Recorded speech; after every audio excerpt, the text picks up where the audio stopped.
should get out of my own life, huh?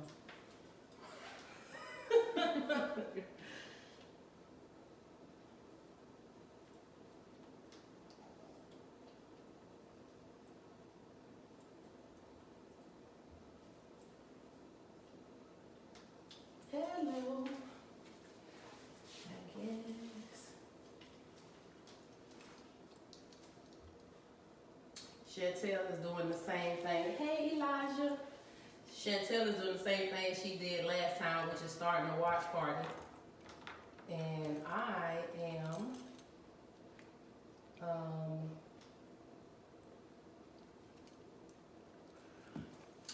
sitting over here trying to get this laptop going.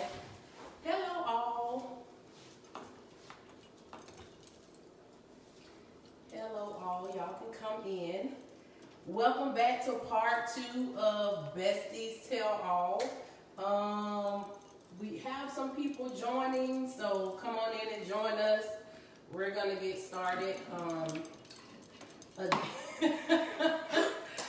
Again, we are always trying to figure out a way to make sure we can respond to you all. I think last time we had it to where we people had questions. Hey, Gerard. People had questions and we could not respond to the questions because we didn't have it set up properly. So this time we have it set up properly. My phone is on Do Not Disturb, so no one should be interrupting us. But I am Sharice Nicole. I am Coco Chantel. And welcome to Besties Tell All, part 2. You start. I started last time. Okay. So, for those who missed the first part or the first segment that we did last week, Saturday, we kind of decided just to talk about our friendship. Now, we've been friends for this year, 2020, will make 16 years. 16 years, yes. And we've been through a lot, and people talk about our friendship all the time, and they just say, they wish they had a friend, like, a friendship like ours. Right. Not so much us, but just a friend, a friend that they've had for a long time that they have kind of progressed with or whatever. So we decided to come on and just kind of tell our story. To just let people know that it's not always smooth sailing, just like in, relationships between men and women. There are some sacrifices and things that you have to do in order for them to work. Yes. So we decided to come on and just kind of tell y'all about our journey to a healthier friendship, because the goal is always not to just be friends, but to be a healthy friend. With them and without them. So it's important to have balance. So that was what we came on to do last time. And then this time we're still going to share like some principles and answer some questions that we received throughout this week. So before we get started though, I think last time we failed to mention who made our shirts. Yes. So our shirts are made by Daniel Sapp. Mm-hmm. Last name S-A-P-P. He has a shirt company.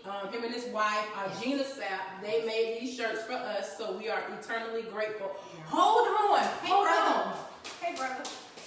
Hey. I don't know what you're doing now. I'm back. So we also have these cute little bracelets that we have on our wrist. There is a lady that Chantel found on Instagram. The name of the company is called Gracefully Taking Risks. Risk, like not risk, R-I-S-K, but W-R-I-S-T. Mm-hmm. Gracefully Taking Risks. These are the bracelets. You can find her on Instagram. She is amazing. So go out there, patronize her. Hey, Zach, patronize her. And so, our earrings are by Brilliant and Blue. We've tagged her in this live. Her name is Shaniri Achalani.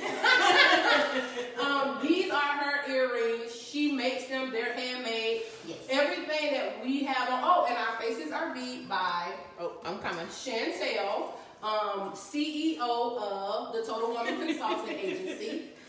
And so we failed to mention these individuals last time we were on, and so we don't want to fail to mention them this time around. Please frequent them. They are very professional, timely, affordable. Yes.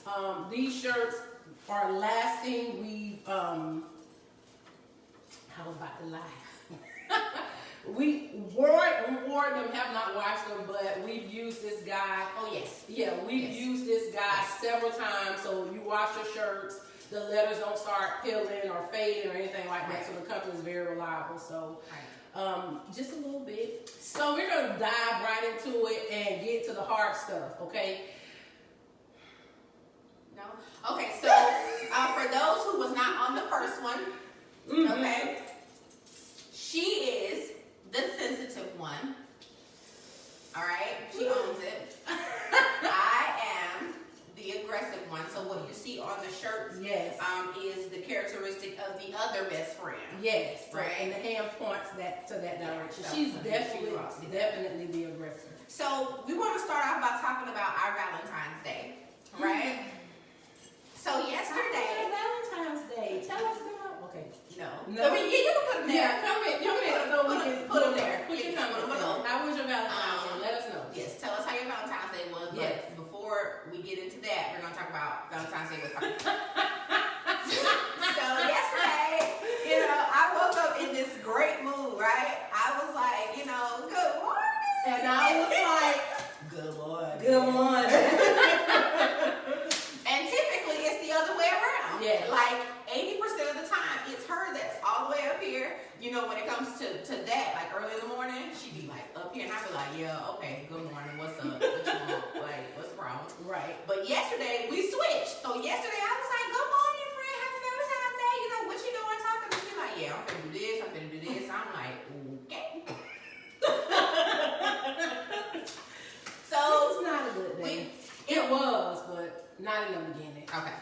So we were talking, on the phone, and I was trying to make her laugh because I could tell that, she kind of wasn't herself. So I got my face all pressed in the phone, like trying to be funny on FaceTime. And was, smiling and trying to talk to her. And she was like, at one point, I was smiling in the phone, y'all, and she put the phone down. Like, she didn't even want to see me at all. So we had like a little, I was able to coordinate a party for my area. And after, going to the store and getting the things that they needed and coming back, we ate, and then we had passed out candy. So I was eating sweet tarts, right? Listen. I was eating sweet tarts, and while eating sweet tarts, I thought it would be nice to ask my best friend to be my sweet tart for Valentine's Day, right? Tell them how you act. You want to be my sweet tart? No, I don't want to be your sweet tart. You told me to go. Oh, At the go. turn. So I was like, you want to be my sweet tart? And then she was like, no, first she didn't say nothing. And then I said, hey, you want to be my sweet tart? And she was like, who are you talking to? And so I was like, you. And she was like, no, I don't want to be your darn sweet tart. I want to be your sweet tart. So I was like, my sweet tart? Okay. It took me a while to register the noise, because I'm like, what is this voice? Like, what is this I'm hearing? Like, no, I don't want to be your sweet tart. She was like, then she had a bucket of candy. She's like, you want some candy? No, I don't want no candy. I don't want to be your sweet tart. This is how she was talking to me. Yes. So the roles were reversed yesterday. Okay, for those who believe that I'm always the aggressor, that is not true. Yesterday she was trying to hurt my feelings, so I was sensitive because she told me no, she didn't want to be my sweet tart. Okay? We will then fast forward to, we went to a Christmas ball, right? Where she failed to read the flyer properly. First of all, it was not a Christmas ball. Oh, I'm sorry, the Valentine's Day ball. It's my Christmas ball in February. Oh God. So it was a Valentine's Day ball, right? She didn't read the flyer properly, so she shows up in her what was it, like a jacket dress? It was Like a duster dress? not a duster. It was oh God, what is it? The trench. It was a trench dress. Okay. And then I show up in like a jumper, like a one-sleeve jumper, right? Everybody else got on gowns. They have on gowns and suits, tops. right? So we come in looking Nice. like, Mhm. yeah, I mean, if we was gonna do the most, we would have done it. We would have done it. Right? So I come in and she was like, oh, this is the mall. Okay. So we get in there and we sit down because she was gonna be auctioned off for charity last night. So I went for moral support. So we get there and I sit down and they have decorated and they have food and everything like that. And I sit down and I see that everybody's all dressed up. So now I'm like slightly uncomfortable, right? Because I'm underdressed, which never happens to me. She's always overdressed because Always. she's over the top because she's like dramatic. Okay. So we get there, we sit down, and so like I said, I'm feeling underdressed, and she's fine. So we're waiting for the auction to get started. So, they get the rest of the people to come in, have a seat, they start the music, and then they start auctioning people off, right? So the first person went for $150. I'm like, oh, that's great, right? So we're at the table with this guy, this girl, who we thought were a couple, and then the first guy who was being auctioned off, which was the girl's father. So he ended up being at the table with us as well. So she's trying to negotiate with the guy at the table. Was like, okay, so you give this, I'm gonna put this with that, and then you pay for me in the auction, and we don't even have to go on no date, right? We're just gonna get the money to charity, right? Mm-hmm. It did not work out in her favor. So Because $50 was the max. I was sitting down. I was good. So listen, we discussed it with the guy. So he's like, he got $23. Friend said, okay, I got 50. So I'm like, cool. So the auction starts for friend, right? So they start to go over her credentials, and I believe Mr. Ricky was very excited to meet friend because he spent $250. She auctioned off for $250 last night. 50. Now, I maxed out at $50, right? And for those who haven't seen it, I posted the video on my Facebook page. So when we finish with the live, go to the Facebook page.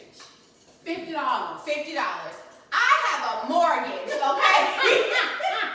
My mortgage payment is due today. So no, I was not going to pay more than $50. Now, I wasn't going to let Mr. Ricky take her nowhere, but $50 was my max. Okay? Friends say, $50, $50. The guy comes behind me and say, $100, right? And then Mr. Ricky say $150. The other guy say $155. Right? Mr. Ricky come back with that $200. The other guy say $205. Mr. Ricky say $250. Crickets. Crickets. Literally. And Mr. Ricky is 2 times my senior. Yeah. And I'm in my 30s. Yeah. Yeah. Early 30s. Early. So yeah. So needless to say, and then afterwards, it was for a charity event. Thank you to Jessica. Jessica is the young lady who put the event on for her church, and all the money that was collected went to charity. So I thought that was a great cause. So that's why we participated. That's why she came for support.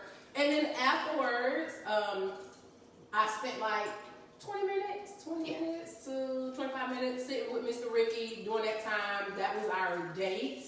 And shout out to Mr. Ricky. Mr. Ricky is a cancer survivor. Absolutely. He was told by the doctors that he would only have 60 days to live. And to date, it's been well over a year. He's been kicking cancer behind. He's been kicking cancers behind. So shout out to Mr. Ricky. He's in our prayers. We thank God that he has spared him. And so it was a great moment. And then afterwards, we went to Ruth Chris and ate. It was good. So that was our Valentine's Day. Drop some comments. I see y'all coming in. Some of y'all have come in already. If you have any questions or you just want to drop a comment about how your Valentine's Day was, let us know.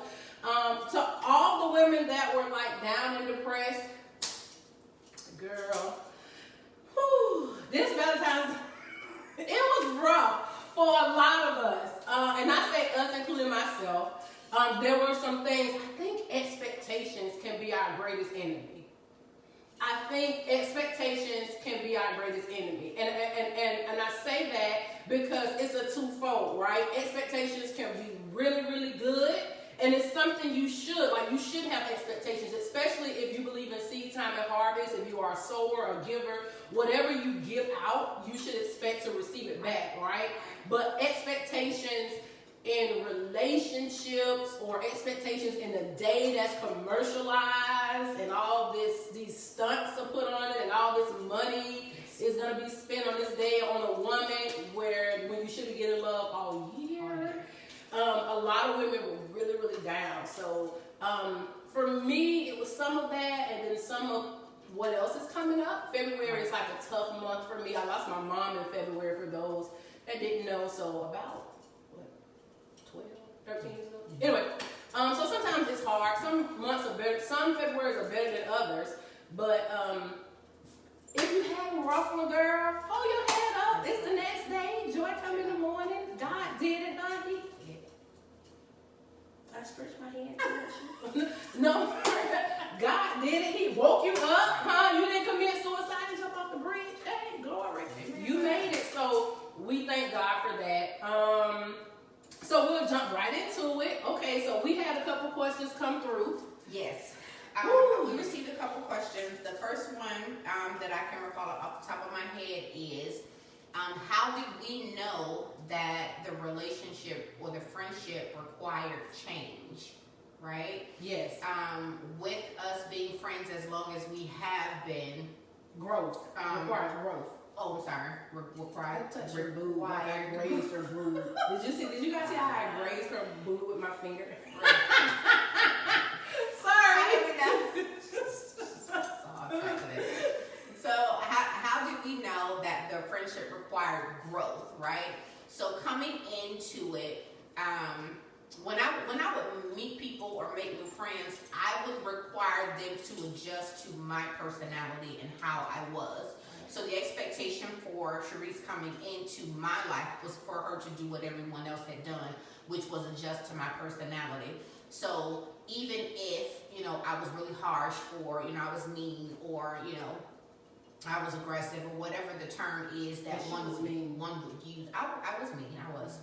I would require people coming into my life to adjust to that. So I'm not going to adjust to your personality. So I didn't come in adjusting to her sensitivity. I required her to adjust to my aggression.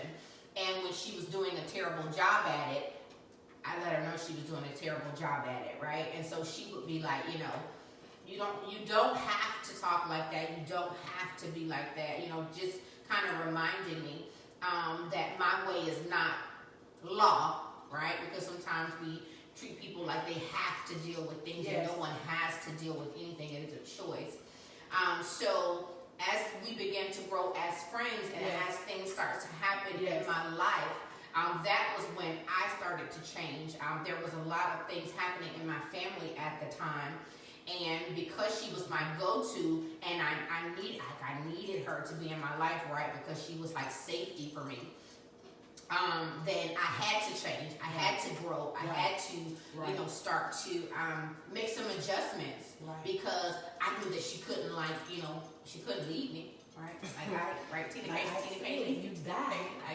I'm a kid. So I knew that it required growth as it relates to her, but even with growing in the friendship, it required me to also grow as it relates to some areas with my family. So not being so tough with them, which is what I was accustomed to, which is what they were accustomed to. Right. And then trying to change, and then feeling like trying to change not with just her, but with them as well. And it being a very hard adjustment at that time because they were still used to me being a certain kind of way. So when I didn't respond that way to them, I would feel like they were getting the best of me. But I knew that I couldn't be one way with her and then another way with them.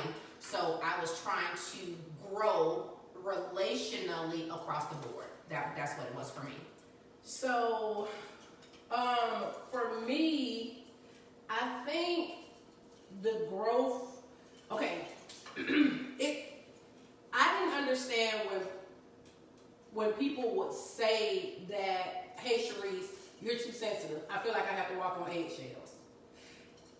In my mind, I was like, no, that's not the case. You're telling me how you feel. I'm telling you how I feel. You should accept that feedback. But it really wasn't the case. What they meant by that is, if Chantel had a concern with me and she addressed it with me, I did this shut down thing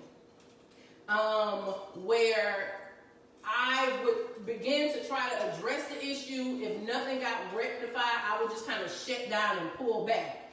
And then when another issue would come up, I would re-bring the issue up again. When she was trying to address the issue in the past, I'm bringing it up again, and it's a new issue going on plus the old issues, and this is like, whoa, wait. You're doing too much.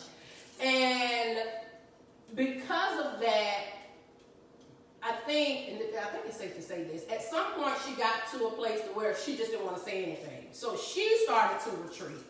And that's when we realized, okay, the relationship, we're going in opposite directions. And that was not what neither one of us desired. But because we didn't learn how to communicate, which is one of the principles of a friendship, which is communication. So that's what we're going to also talk. We're going to bridge those things in as we kind of talk about this. Communication is key in any relationship. So principles of a friendship, as Chantel said earlier, are the same principles of any relationship. Right. Communication is going to be something that is major. And I mean, it's like the top. And communication does not just mean what you say, right? It's nonverbals too. It's your nonverbals, body language, what you're not saying. Because I'm a beat around the bush kind of person. Like, I'll skate around it. And so it's like, okay, I hear what you are saying, but I also hear what you are not saying. Right. And sometimes that can cause tension too, because the other person can sense that maybe you do have something else you want to talk about, but you're refusing to. And because I know you, Sharice, the next time something comes up, you're going to bring it up. So just go on and tell me how you feel. And so I finally got to a place to where once the adjustments were made. Now, I know you guys are asking, what are the adjustments or what are the steps we took to facilitate the growth? Okay, so for me, I actually did some therapy. I did some therapy. Because baby was busting. I did some therapy. As we continue, with the videos and the lives and things like that, I'll dig into my history with you all and how I believe that I, became the way that I was, and then what kind of orchestrated the change. And so I needed therapy because I was angry, and I was angry from things that happened at home, and I was no longer living at home, right? I was like an adult, like my own place, and worked and, took care of myself and things like that. So I needed help because I understood that I could not physically fight everyone who made me upset or, who talked to me any kind of way or, someone bumped into me or whatever the case may be. I understood that I could not continue on the path that I was on, which was going to destroy me, right? I understood that there was always a plan in place for me. I always understood that there was a plan in place for me, but I also understood that there was more, right, that God required from me. So I wasn't the average, young adult. I wasn't the average, I wasn't born to be average. There was always something special about me. There was always, something unique about me. And that was something that my grandmother and my mom and people who I would encounter would always say, you're different. And you don't always want to hear that you're different when you're trying to be like when you're trying to everybody fit in, else. right? When you're trying to find a sense of belonging. Right. Yeah. So I ended up having to go to therapy, and I had to unpack my life, right? I had to unpack things that I was almost unwilling to unpack because some of the hurt we feel like we're justified in holding on to. And some of the issues of our families, we feel like it's just a part of us. So we have to, you know, you have to hold it, you have to carry it, or you have to be quiet about it. And you don't. You don't have to carry it. You don't have to be quiet about it. You don't have to deal with it, right? In that manner, the goal was to be healthy. And I felt like if I was healthy within, then what I would give out was healthiness. Right. So when I went to the therapist, she helped me tremendously. Like, she helped me tremendously. She helped me too, because she helped her. We praise the Lord for the therapy. So for those who, you know, don't believe that you sitting down with someone will help, it will absolutely help. It will help. I am an advocate for a therapist. Yes, God can do it, but He also set people and things and processes in place for you to be helped, right? And my therapist was a Christian woman, right? And she dug into me because we like to deflect. So I'm like this because she did this to me, and that is not correct. She can do whatever she wants to do. It is my responsibility to govern myself accordingly. Right? So I say I am this way because she did this and she did that and he did this and he did that. And my therapist is like, no, you're like that because you want to be like that because you made the choice. Absolutely. Right? So my shouts out to her, right? Shouts out to her. And so that was kind of where my change began. And that was, I don't even know how many years ago that was. I think that was probably like within the 6th or 7th year of our friendship. Because I went a second time. Yeah. I hold on to stuff, y'all. Okay. Wow. So my adjustment came through. I have a big sister, and her name is Jackie. Her name is Jackie Jones, Jacqueline Jones. I love her. She is more than a friend. She is a sister, and I believe that. I honestly believe, y'all, some of our blood kind of like run through each other. I don't really know. I gotta, something. I don't know, but she helps me. She has a master's in divinity and sociology and human sociology and psychology. Am I saying that right? Y'all get it. She went to school for it. So I would talk to her and she would give me assignments. She would give me assignments on how to manage and assignments on studying certain behaviors. And then after those assignments, because she was a woman of God, we would go straight to the Word. A lot of my adjustments took place because I was instructed to in God's Word. And I'm being very honest, not really deep. It was God's Word that helped me adjust. One of the things the Bible is very clear about is that if you want friends, you have to show yourself friendly. Because you can have a friend, you can have a physical body as a friend, but you all not be friends. We encounter that often. We see a lot of young adults, and I'm an advocate. If I feel, I should do this, but I'll say, quit. That girl ain't that girl friend. and that's wrong. It is judging, but there are a lot of women that desire best friends, and for whatever reason, our gender cannot get it together as it relates to having friends. Like we don't forgive, we forgive, we don't forget, we adjust, we just talk about each other, we don't help each other, we are always in competition. It's just, I don't know. So it's you have a friend, but you guys are really not friends. it's a dysfunctional relationship that worked. And I'm gonna tell you something, that's how we started. Right. In a dysfunctional relationship that worked. Right. And then God came in and said, hey, there's purpose in your friendship. Right.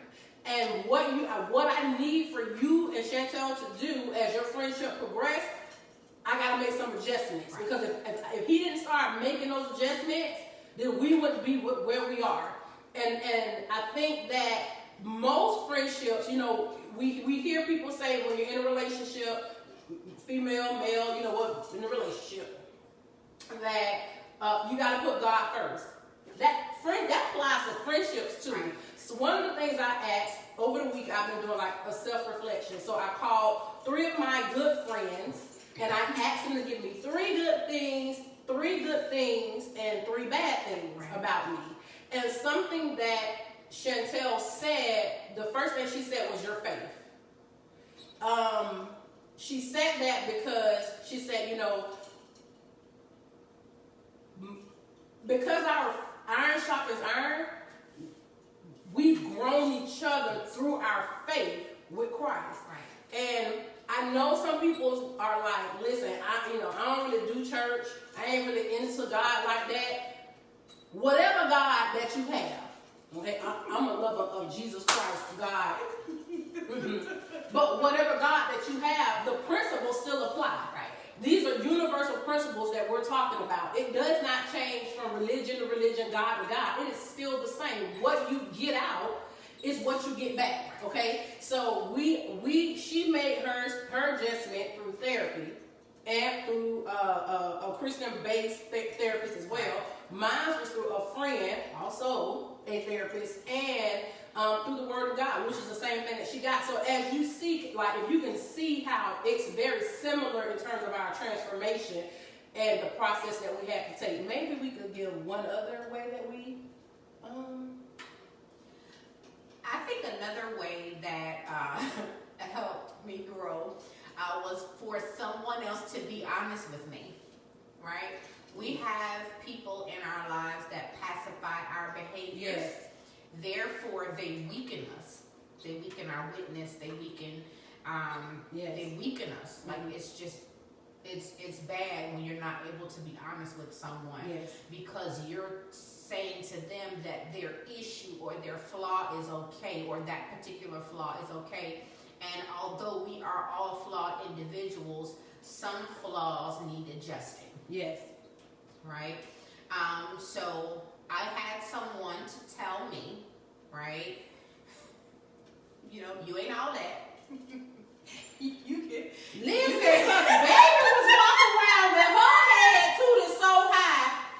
And now you gotta hold your head up, ladies. But listen, side note, I'm gonna tell you how her head is. Last Saturday after we filmed, we went to get something to eat. You heard me. And so this fella, we're at this Caribbean restaurant, a little Caribbean restaurant off of 103rd. I think it's called the Jerk Place or the Jerk Chicken Place or whatever. So we're over there and we get our food. So this man walks in. Listen. Chantel is in front of me. I'm behind her. The guy is standing right in front of Chantel. Like, this is the guy. This is Chantel. And I mean, her head held so high. I mean, she just walking. The man looks her in her face. She's still walking forward. This man turned his whole body around. And I said, well, he was going to break his back he was going to break his neck trying to see you. I didn't even notice him. I didn't even see him. Because, listen, level your nose, woman of God. Level your nose. I honestly Jesus. didn't see him. So, and listen, you could not tell.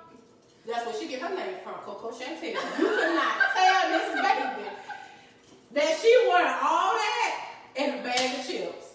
Now, granted, my friend is all that and a bag of chips, but there's a level of humility we have to have. Right. And I don't think that at some point There was no balance there. there was no balance. So I'm gonna tell you why there was no balance, right? Well, she knows, but I'm gonna tell you all why there was no balance. So growing up, I'm the darkest of my siblings, right? So I'm the darkest skinned. This is gonna sound terrible. The darkest skinned child that my mother has. My mother is a light skinned woman with brown eyes, with brown curly hair and curly hair, right? So she got Indian in her family. She actually does, but I don't say that I do, but she does. My mother does. And my oldest sister, Toya, and my brother Zach, they have, they're brown skinned. They have curly hair as well. They got Indian in their family too. Okay. And then, there's me. I'm dark skinned. I have long hair, but it's not, Cooter in her family. My mama kept me having cooter. You're not gonna do that. So for those, here, you want to stand up. So for those who don't know, my hair is a little bit longer than Sharice's. My natural hair is a little bit longer than Sharice's. Thank you. So most people don't know that because I don't wear it. But if I had it straightened, it's just a little bit, maybe an inch or two longer than hers. So I have a lot of hair. I just don't wear it. But I am the darkest skinned child that my mother has. I am also the thickest child that she has. And so growing up, when we would fight, when me and my siblings would fight, they would call me fat, they would call me ugly, all of these things. And so when I got a little bit older and people started to say, how beautiful I had become, which I feel like is offensive, so stop telling people that, right? You grew up to be so beautiful. So what was I when I was a kid? I had a problem with that, so don't tell me that. Listen to me for those that are watching. Thank you. So I grew up, and people began to say, how beautiful I was, and how my dark skin was, beautiful. And so that whole light skin, dark skin thing, it exists. It does. It really does. It really does. Yeah. And so I slightly had a complex. So that's also where my attitude came from. Because at home, I'm being taught to a certain kind of way by my siblings. And your siblings are like your first friend, right? Your first real best friends, your first people that you really hang out with. It comes from your siblings. And so at home, I'm at odds with my siblings, and they're calling me fat, and they're calling me ugly. So in my mind, right, I'm fat and I'm ugly, but I'll never let people know that that's how I feel. So my nose was always up in the air, because you will never get it twisted, because I'm all of that and a bag of chips on the outside, and on the inside, I'm busted. Wow. So, very similar to her. My mom was a very affectionate woman, so she always let me know how beautiful I was, but I was bullied coming up. So, and I know people say, oh God, woman of God, you was bullied. Yes, I was bullied. When I was coming up, oh my God, I had really bad teeth. Lord, and look, let me tell you, how on Halloween, when you carve the pumpkin, the little jack-o'-lantern. I hate your teeth did not look like that. Y'all, she being so dramatic.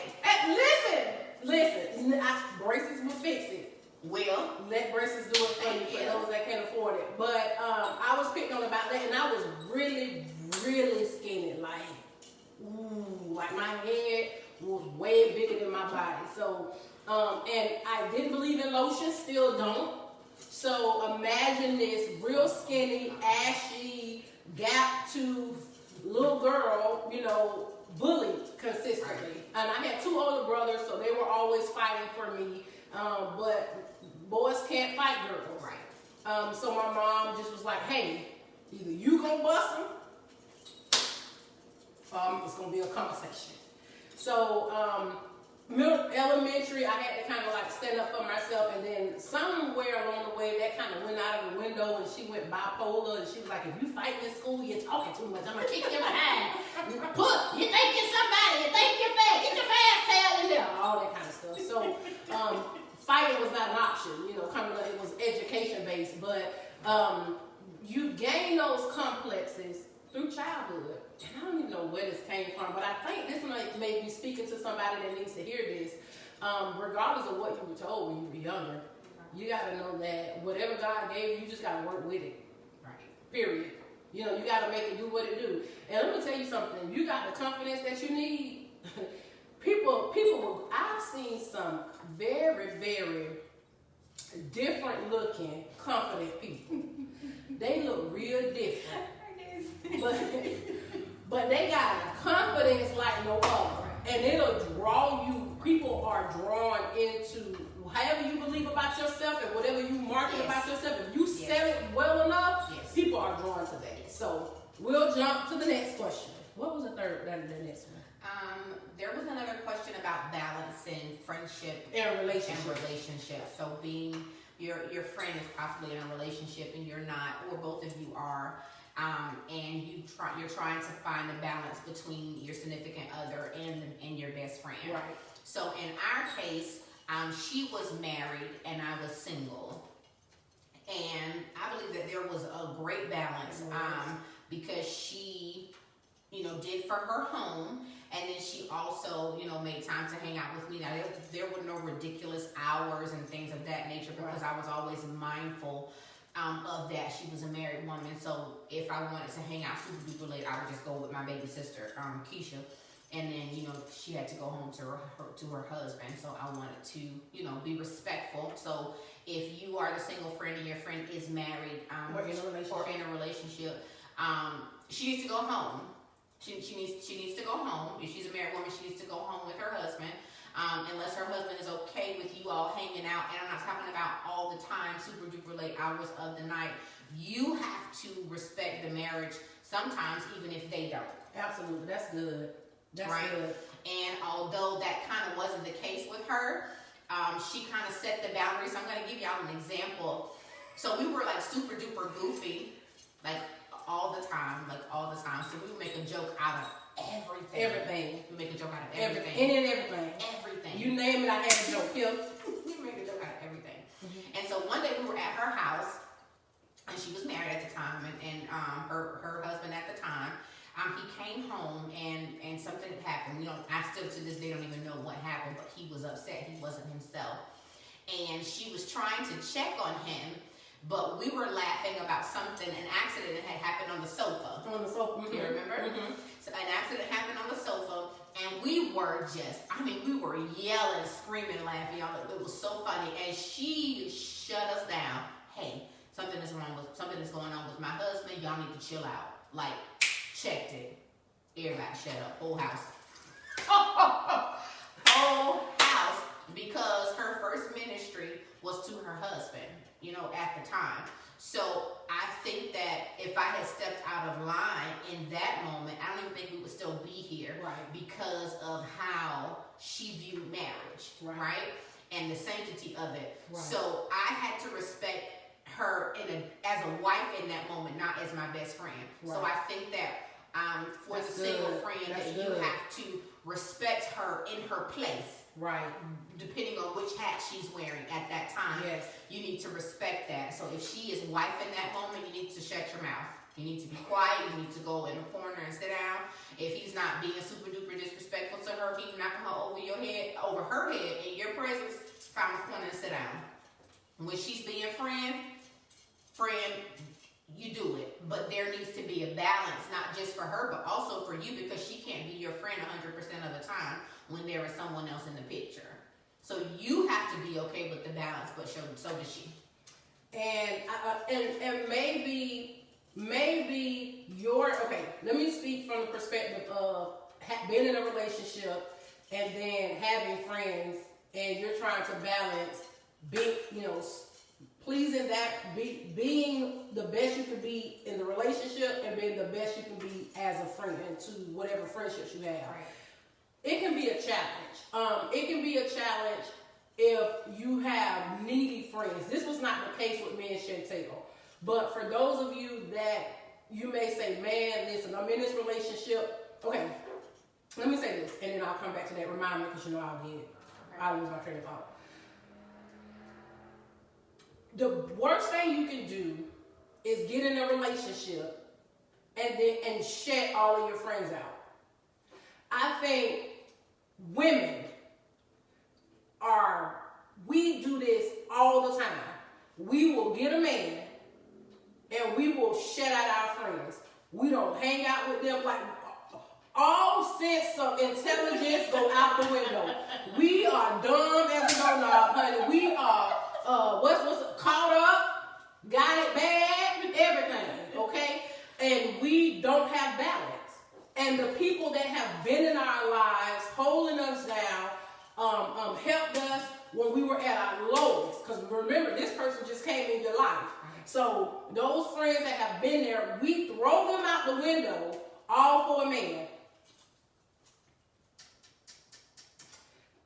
It requires balance, okay? You have to understand that although you're in a current relationship, that all relationships require some form of nurturing, okay? And something that I had to learn as a friend, there are some things I can't do my friend like a man can. I'm not a man. I'm not going to be able to do for her what a man can. Likewise, a man is not going to be able to do for me, for her, well, a man won't be able to yeah. do. I'm sorry, I won't be able to do for her what Right. a man can. She won't be able to do for me what a man can. Thank you, friend. Gotcha. And so, once you understand that, it kind of takes the weight off of you, right? There are certain things where you have to understand what's priority, right? So you're the person in the relationship, and maybe you have a needy person that you're with. If you got a needy person that you're with, and they need all your time, honey, you need to check that. I mean, something about that is not right, and you need to find out, as Pastor Mercer would say, find out the why to your what, or your what to your why, because something's not right with that you're in a relationship with someone that's needy and you're still in it. Right. You know that they're needy. You know that they require 140% of your time of that you don't have. Okay? And anytime you get ready to hang out with your friends, they have an attitude, they have a problem, they start an argument. That's not healthy. That is an insecure person that has some things that they need to work out. And if you're staying in it, it says something about you, that you need to feel needed. We'll talk about that in another segment. But this, if you're that friend, that person, and you're in that relationship, and your spouse or your boyfriend does not want you to hang out with your homegirl, I think that you gotta set some boundaries. Yes. You have to let them know, listen, when it's important and when I'm needed, I'm here. This is my friend, and I love her. You know, and for some of you, I mean, I don't know how your dude gonna feel about you having a male best friend. I don't really know. That's kind of sticky. Maybe we need to bring some men on to talk about that. But, hey, this is my friend. She's been here. You know, we're gonna hang out, and it's important that your friend respects him. Like, you got some very disrespectful homegirls out here calling your boyfriend or husband all kind of names. He a punk. He a this, he that, using B words and all this. You got to, a lot of that is, you got to check that. You have to, because see, listen, you got to deal with him. Right. She don't, right? And although she loves you, and maybe she's seen some things in him, and she doesn't want that for you, you still have to let her know, listen, this is a choice that I am making, and as my friend, I need you just to support me and be there. And if it grows and it lasts, be there. And if it doesn't, I need you to have open arms so I can come and lay in your lap and hear you say, you told me so, and say, friend, you told me so. Say that. You bet. She never told me that. Let me tell you, she lied. I will never say that.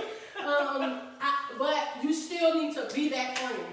And so when it comes to balancing those two, right? So let me get back to that. You set those boundaries. And sometimes you have to set those boundaries in the beginning. Yes. Because let me tell you what we do in relationships.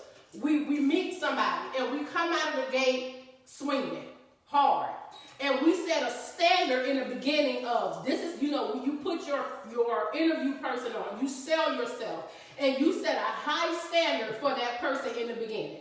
I mean, it's high, honey. You cooking, cleaning, buying flowers, whatever you do, you're doing all this extra stuff that you know you're not going to maintain, okay? And you're spending all of this time in the beginning. So now that person gets a whiff of how she is, or this is how he says, this is how she is, this is how she is. And then he gets used to that, and now you stop doing what you were doing when you set a high standard. Now you set the standard, which raised his expectation, right? You set the high standard, his expectation went up to meet the standard of you, and then you start saying, well, I got to hang out with my friends. I done did this. This should be enough. No, honey, you got to balance that thing. Right. So if you know listen, he got to know when he coming to my life, you might get 2 good meals a week. So you got to be a man that can stand on your own and cook, boil some noodles, something, honey. Fry some fries and boil some hot dogs. Something. 2 good meals. I got you on Sunday. I got you on Wednesday. Help me. Let's balance it. So he got to know that, right? He got to know that I'm an entrepreneur and I'm a doctor and I work 84 hours every 2 weeks on top of being a mommy, on top of being a friend, on top of doing ministry, on top of styling people, on top of all this other stuff. And so if you help them understand that in the beginning, instead of setting the standard, their expectation rising to your standard, and then you stop, and now your friends like, oh, now your friends like, girl, I ain't seen you in 4 weeks. What's going on? You don't call, you don't text. Now you trying to switch the energy to hang with them. He's hanging in Lodabar, and now you got he mad with you, they mad with you, you stressed out trying to figure out, Lord, what I'm gonna do. Yes. Setting boundaries in the beginning. Having those tough conversations. Somebody said something to me about compatibility. Is the person compatible for you? Knowing that you have everything going on, are you willing to, once the conversation is had, as friends said, you've had a conversation, the standard has been created, everybody is made aware. Are you guys willing to now to make the adjustment, friend, you and boyfriend, to have a balanced friendship and relationship? Right.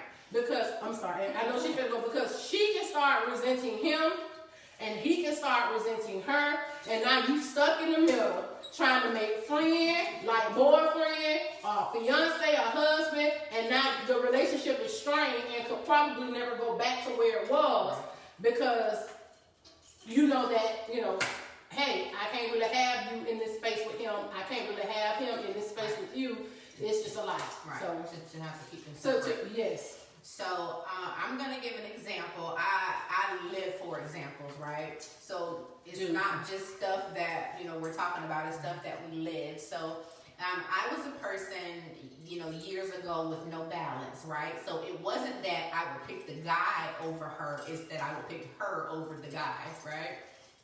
So I was saying, friend, you like him? If I say I don't like that joker, toast. So I had to start saying, well, friend, don't ask me.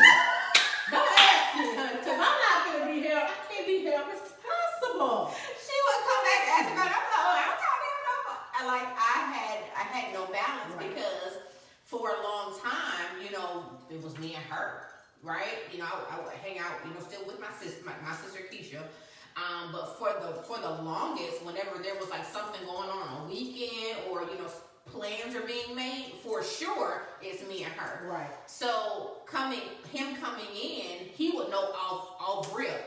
Now if friend won't do something, I'm finna put you on the back burner. So like she said, I would ask her, I would let them meet and be like, hey, what do you think? And one time she was like, oh, I don't like him. Baby, I'll never forget it. Like it was yesterday. Yeah, so this not gonna work. This not gonna work, because how am I going to make them, like work together when I spend so much time with her, and then trying to, like him. So I felt like it was important for her to like my significant other, then having to grow to see that that's not always the case. Right. It is important to me that they like one another, but it is not important for me to dump them because she doesn't approve of them in the beginning, because things change. So I had no balance. So she said it. I talked to him for just a little bit longer, I believe it was. Mm-hmm. And then she went back to my sister to ask my sister, Toya, how it was going. And my sister was like, she don't talk to you no more. What happened? You say you really like her, so shit. I say, what? And I was like, no. So ever since then, Fred, you had to make that decision for yourself. Even if there's something going on. And here's what I noticed too. Let me tell you something. Friends, when you have a friend and you love her, everything ain't always open for discussion. Mm-hmm. Some things that the Lord that you see or you observe is not always open for you to have a conversation with her initially. Sometimes you got to go to God in prayer and be in God's face about your friend and what's going on, because how it may be perceived. If every time I keep coming to her about a guy, well, I don't like him, it could be perceived as jealousy, right. It could be perceived as competition, it could be perceived as bitterness or whatever. So you have to be very, very careful. And even now to this point, there are certain things I will comment on. If friend is doing something, I say, well, friend, I don't really say nothing because I don't really want you to. She said, no, I need you to tell me. Okay, so like one time she called me, I was quiet. I didn't have nothing to say about what was going on. She was in a situation. She had called me going out. I was quiet. She said, and she was on the phone, so I asked her if she slapped her leg. Well, if you just not gonna say nothing, I'm gonna get off the phone. You gonna make me say something? You gonna make me say something, really? And I was caught between the rock and the hard place, because I'm like, friend, I don't really like the comment. And listen, and we're gonna talk about this probably in episode 3. Episode 3, that's good. Episode 3 is how to balance when your best friend have other best friends. Lord Jesus, because women are possessive, right? And so, in an effort to one of my things as a best friend, because we both have best friends outside of each other, yes, is I do my best. I stay out of it. Listen. Don't bring it to me unless you really need to talk. And even then, I'm saying, did you talk to him? Have you prayed about it? What did God say? But I don't have no comment about them. Listen, stay out that junk. Because whatever happened in the friendship, you don't want nobody to say, oh, it was the other friend's fault why we not friends. You won't say it was Cherie's fault. If she decided to do whatever she did, it was because of the aggressor. She advocates more than I like to, more yes, than I would prefer. Yes. Like sometimes I would be like, just side with me on it. And she's always like, just talk to him and see, just talk to him. I said, well, I'm coming for you. Just talk to him and see, what she got to say. And I'd be like, I'm done with it. I'm finished. So she's so, like I said, she is graced, right, to be friends with me when I don't have grace for others. Right. And so my thing is always, did you talk to him? Did you work it out? I really don't think, maybe find out. Maybe what did you do? What you did? Because you could have done something better. So that's the kind of conversation that we have. And I said all that to say, I knew I was going to lose my train of thought. Anyway, those are the 3 questions that we have. I jumped and I left you guys hanging on a piece of fruit that I was about to say that was going to be real juicy, but I forgot. So it was about balance. I do know. It was about balance. So yeah, that's a part of my personality. As you guys kind of watch these, I kind of go in and out and jump from topic to topic. So yeah, we're gonna open up the floor. Do you have questions? Anybody have questions about friendship? Or our friendship. Don't ask no crazy questions now, Lord Jesus. Did you see what Isaiah said about you? What Isaiah said? Let me see. Not what I was told on that shirt. Shut up, Isaiah. Like what? Anybody have questions? Let's hear it. We probably have about 10 more minutes because last time we were on the live for like an hour, so we're minimizing our lives. Yes. And if you don't want to put the questions in the comments, do like what some other people did. They inboxed us or they text us some of the questions that they, some of the things they wanted us to talk about. So, go ahead. No, you first. I was going to say, while we're kind of, giving people a few minutes to see if they're gonna ask any questions. I want to say that it is important for friends to support each other relationally. Yes, that's good. It is really, really important for when she's in a relationship, for me to support her being in a relationship, and for me to encourage her in the relationship, and for me to make sure that she doesn't self-sabotage in the relationship, right? I think it's important that we learn to share people with other people as they grow, as we grow. I think it's important because things change. And it is not my desire that she be alone. It is not her desire that I remain a single woman for the rest of my life. So I have to release her in moments to do other things with him, even if I feel like she should be with me. Right? So I think it's important that we, loose the reins, loose the hold a little bit when our friends are in new relationships as well. And that even if, you're used to spending 70 hours, every 2 weeks with this person, or, 40 hours in a week with this person, then say, okay, I'll cut it, maybe 30 hours this week to allow them 10 hours with this other person in that week. Just something to be mindful of, because just because that's how it's always been doesn't mean that's how it has to be. So we do have to find self-balance, but we also have to help our friends find balance too, making time for the other person, because I understand that a friend will never want the other friend to feel like they are not important, but I also understand that in doing that, you can also make the new person feel like they're not important. Right. And you don't want that. I think that one of the things too that's important when you are when your best friend has decided to start dating is giving them the room, like giving them the okay. I think that we can be possessive.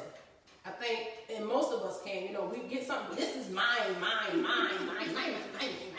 So we can be very possessive. And sometimes in that possessiveness, as friends, we don't give the other friend not that they need your approval, but when you love somebody, you look for it, like you holding on to it, like, okay, all right, is it okay? Like, let them know, hey, go, it's okay. You can say it. So I said, friend, we were getting ready to go to the auction, and there's people being your life and stuff, and I say, well, friend, did you, whatever plans you possibly could have had, did you give those plans up to be with me because I'm not in a relationship? So she's like, no. So she explained, she's like, no. Why, hey, no, don't feel like that. I was gonna hang out with you anyway, whatever the case may be. So I asked her that because I know her. And she'll try to make sure like she's there for me, and I didn't need that at that time. If that is something that I enjoyed it, yes, but I didn't need it at that time. If you had other plans, then you need to go on and handle those plans, because think about it. I'm the friend with the child through my marriage. She doesn't have children. So eventually, the dynamics of our friendship is still going to change to where we're going to have to constantly find balance, because she's going to get married. She's going to have children, which she's never had, which would be my godchildren, which she never will have, because they will always be at my house. Woo, woo, for the great godparent. So she's eventually going to have children, get married, okay? praise the Lord, I receive it. One day I will be married Yes, you again. will. This time it's gonna be Lord, my husband's gonna be my husband's gonna be a blessed man. Do you understand that? Blessed. So and so the dynamics of our friendship will change because then we will actually have to, okay, what you got going on the 30th? Ooh, Lord, Junior got a soccer game. Okay, what you got going on the 31st? At that time, the only time that we will probably have is on the car ride into work, if we're on the same schedule, on the car ride home while she yelling at the children, I'm yelling at my kids, and we trying to get a conversation in and drop the T's, whatever that may be. And then when we get home, we know we got to cater to family, homework, husband, get the house clean, laundry, whatever businesses we have, whatever stuff we have. So it's balanced. So right now, we're standing before you with, it's just me with one child, it's her, no children, and so we can have these conversations. But to those of you that have friends and you like, girl, listen, they don't know because we got husbands and kids. Listen, we understand the dynamic will change, okay? But we also understand that having that sight that this is coming, practicing the balance now helps, okay? I'm trying to see if we have any questions. I think, hey Asheville, hey Jason, hey everybody that's joined, Michelle, Ty, all of y'all. Oh God. But when she asked me the question last night, I thought it was really nice that she brought it up when she asked me did I cancel my plans to go to the auction with her and to go to dinner with her. And like she said, I did explain the situation to her, but I still wanted to make sure I was there. Now I did not cancel my plans to come with her. But it just worked out that way. Right. It worked out that way. That's good. But I did not cancel my plans. But if I had felt like she needed me, all three of us would have been at the auction. All three of us would have been at the Listen! We all would have been there. Sometimes it's a party of three, not a party of 2, 1. And 3 sometimes is not three is not a crowd sometimes. Sometimes it's gotta be like that. Okay? So, and we'll say this before we close. What's that? What time we started? We did it again. We did it again. I think too that one of the main things that we did it again. What time is it? Oh, we on too long. It's an hour. It's an hour. Okay, so we're gonna have to cut it. It's cut the competition between friendships. Cut the competition between friendships. I think that is important too. If you understand that there's no competition but camaraderie and confidence, okay? So we didn't get any questions. If you do have questions, please make sure that you inbox us. If you have, or inbox us on Facebook. If you have our phone numbers, text us, and we will have those topics. So I would pose the question, and that is, what's the question, friend? What we said was the question? see how she went against that? Oh, do you really want to best? Oh, say it again. Hold up. We got to practice our closing. Hold up. Hold up. Say it again. So I would raise the question, do you really want a best friend? Thank you. Bye, guys. Lord Jesus.